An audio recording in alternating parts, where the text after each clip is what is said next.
Good afternoon, everyone. Thank you, respected principal, staff members, and dear students for this invitation. I'm really proud to be a part of TEDx Youth today. It's an honor and privilege actually to take stage over here at one of Mumbai's most respected education institutions that I go back a long way when I used to work with the Bonvita quiz contest. Jamnabai and RC used to be right up there among West Zone's champion teams. I think to discuss and to share examples from my professional experiences that sync with the chosen theme for me is extremely gratifying, because if the penny drops with even 1 or 2 students, I think I've done my job.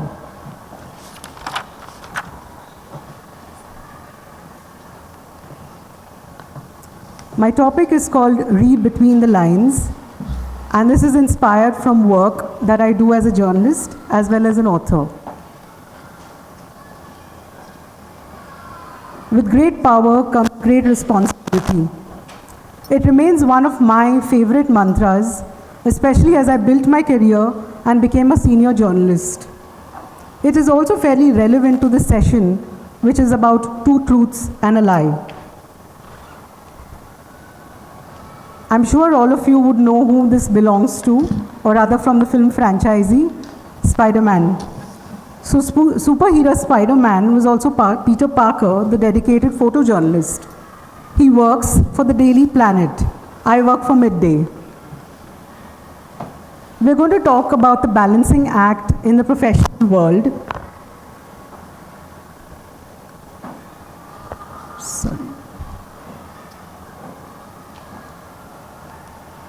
The Daily Bugle is also something that he used to write for very honestly. Now, in context to today's theme, he had to constantly juggle between truth and lies. Why? Because he had to balance his superhero identity and keep his profession separate. Unlike the theme of this talk, which is used as an icebreaker game, you all just have seen that earlier, this was about his life. And we can all take a cue from this popular piece of wisdom that Peter Parker's uncle, Ben, had shared with him to help us translate this maxim into our everyday lives.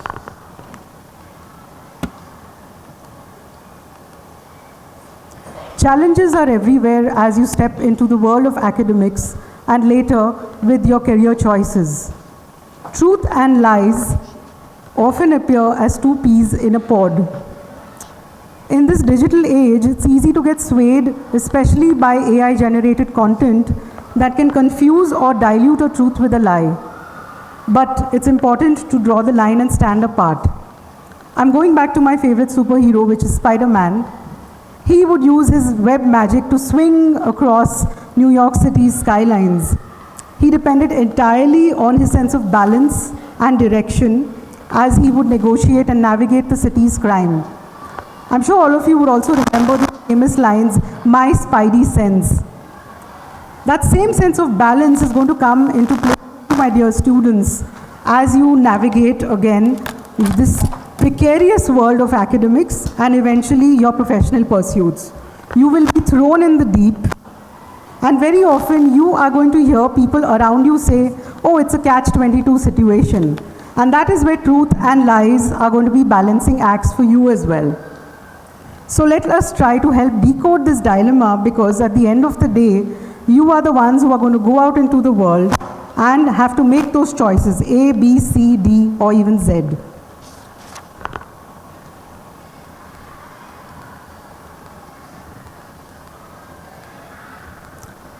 Journalism's big challenge, fake news. The consumption of news has changed. In fact, the menace of fake news is now an omnipresent danger.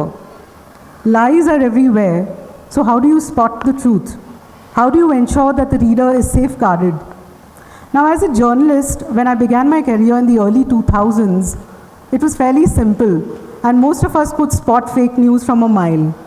But now it has entrenched into our news ecosystems. And when I say news ecosystems, I'm referring to newspapers, I'm talking to magazines, I'm talking about TV channels, and I'm talking about the digital universe. The way we consume news very, very importantly, has changed since the COVID-19 pandemic struck all of us. And ever since that happened, the past 4 or 5 years, people are far more comfortable to consume news from the digital medium as opposed to physical, tactile mediums. Now that is where the danger lies, and that's where we talk about lies everywhere. Unlike before, when news would travel, say 24 hours when you would get your newspaper the next day, or maybe half a day when you would watch the 9 p.m. news, nowadays it reaches you in a matter of milliseconds, and that's all because of the digital advantage that all of us face and all of us have actually become slave to. Now imagine if all this digital news was fake news. How quickly would it travel, right? What I'm trying to make you all understand is because of the WhatsApp communities that have taken over again our ecosystems, there is a lot of danger. Cybersecurity is constantly under threat, it's compromised. And that is where you, my dear students, my dear teachers and parents, have to really ensure that tough checks are taken to ensure that we can get rid of fake news, or at least keep it at bay. Now, as a journalist in a newspaper like Midday, what can we do? How do we take those steps to ensure that at least fake news doesn't reach you as readers? The first thing that we do is we cross-check, we double-check, we verify facts, we talk to our reporters every time when they come back with that juicy news bite and tell us, hey, you know, we've got this fabulous story, let's do something about it. No. We don't just jump and excitedly say that's going to be our page one. This particular story that you see over here, which had put Rohit Shetty in the dock because he had put stickers of police on his private vehicles, was done after 4 days of cross-checking. So that's just to give you a sense of how much we take our work seriously. As newsroom leaders, we cross-check every fact, and it is become a non-negotiable practice for every member of my team as well as colleagues from the other departments in my newspaper.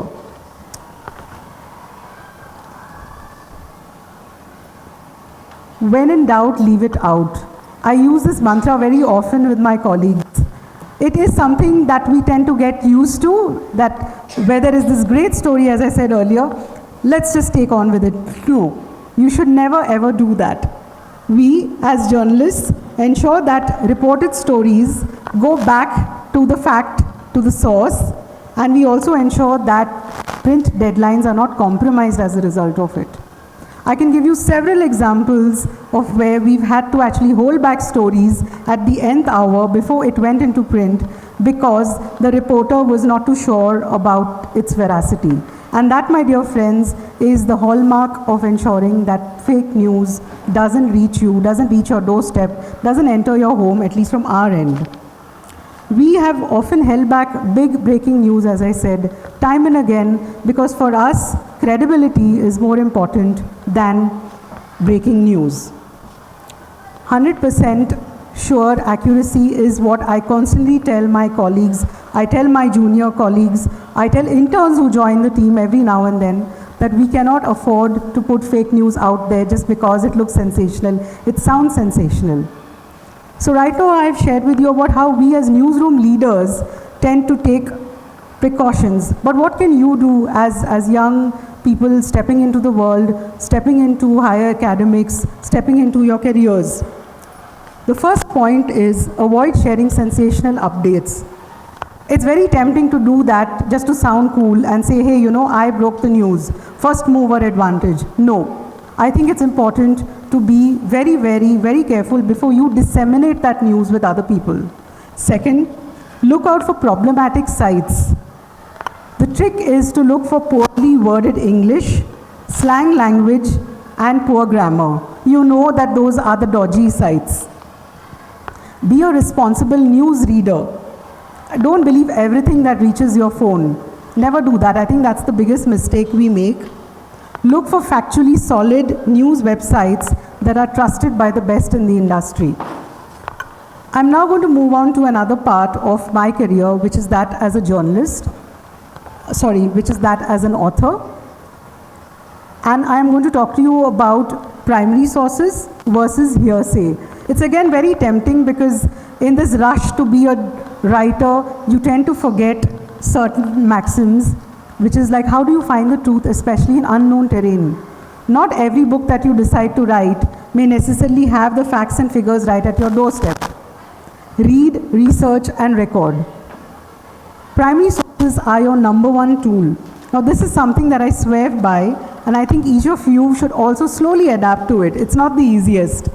As a researcher, we often come across inaccurate facts, and it's very tempting to say, hey, time is of the essence, let me just go ahead by it. No. I encourage each of you to actually step into the world of research, on-ground research. You may have come across that term very often, on-ground research. What does it mean? It means actually researching, meeting people, talking to them, and don't just stop at one source. Go for the second, third, fourth, fifth, even 10 sources if you feel that your story is going to really shine. Because right now, everybody is an author, everybody is a writer. So how do you ensure that your books are actually far more interesting? Record all data. You never know when someone's going to put their hand up and say, I don't think that this is true. But if you have your recorded data, it's going to take you far. Give yourself time when it comes to research. Planning your projects is very important. The one bit of advice that I also give, and I always give young people, is when you decide to write a book, write the index first. It will really hold you in good stead later. Primary sources are your #1 tool, and I can go on about this forever, but because we have a time limit, I'm going to keep it to just one example. When it comes to primary sources, you will be amazed that your career as a journalist can actually help you as an author. Because the whole idea of collecting facts, verifying facts, cross-checking facts will always come to you and will always be of help.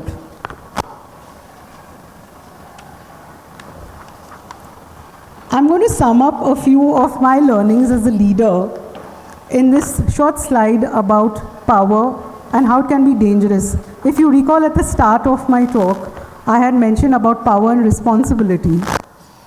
It's very important to lead by example because people are always watching you. If I may recall a statement made by the great environmentalist Bitu Sehgal, he said something really special which I think students at that point were quite amazed, they admired him. He said that we are in the check-out phase of our lives, but you are in the check-in phase of your lives. You have tools, you have gadgets, you have the digital world to help you. So ensure that you as leaders make the people around you accountable and let them learn from you. And that's something that really stuck with me. It's also important to remember that when you lead by example, people will notice you and you will stand out from the rest. Because virtues like discipline, decency are a dying breed. You will have to be the one to take it forward. It's also the toughest thing to do, and I can safely say that after 27 years in this profession. Lies can take you places, but for how far? I can give you again an example generically that in workplaces it's very, very tempting to use lies to cover one over the other to the other and so on. But at some stage in your life, it's going to come back and haunt you really bad. And then it's going to cost your reputation dearly. That is not something that you want to know. All gossip is not harmless and it can cause harm. As you climb up the ladder, friends, you will also have access to a lot of sensitive information. Use it wisely. The best thing is do not even disseminate it. And do not ever hold it against people who you might want to have a bone to contend with. Never ever do that because it could directly harm your colleagues in life. And finally, come out clean even if the stakes are high. This is how power is used responsibly, and it will also make you stand out in a crowd. It takes a lot of courage to do this. Let me tell you this again from experience. Especially because the stakes are high, your reputation is at stake. So what do you tend to do? I personally tell my team that it is okay to own up a mistake rather than covering up lie over lie over lie, because it's going to catch up with you and then it's not going to be a pretty sight. I think the best thing to do is do not try to impress people with lies, because you are going to learn so much along the way.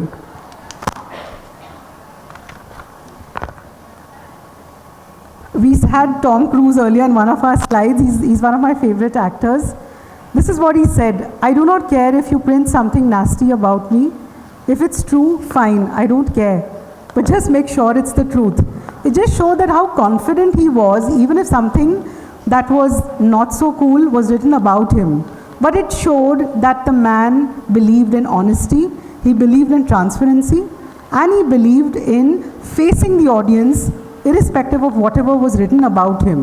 And that is something that I think we can all learn about. Who better than the great Michael Jackson to sign off things beautifully? He said, "Lies run sprints, but truth runs marathons." And on that note, it's a wrap. I want to thank all of you. All the best as you craft your career. Thank you.